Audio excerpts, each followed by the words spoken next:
La Bible enseigne que les relations sexuelles avant le mariage sont immorales dans plusieurs passages.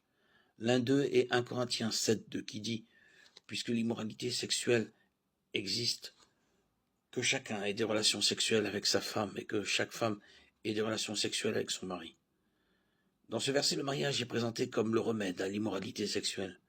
L'union sexuelle au sein du mariage qui est recommandée est opposée à l'immoralité qui doit être évitée.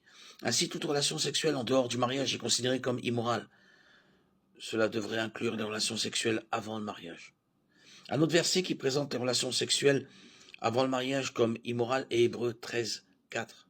Que le mariage soit honoré de tous, et le lit conjugal tenu pur, car Dieu jugera l'adultère et tous les impudiques. Ici, nous avons à la fois l'adultère et la fornication contrastés avec ce qui se passe dans le lit conjugal. Le mariage et les rapports sexuels au sein du mariage.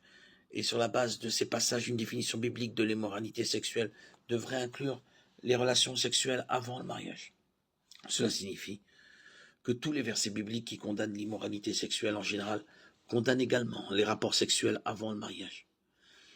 Il s'agit notamment de Actes 15:20.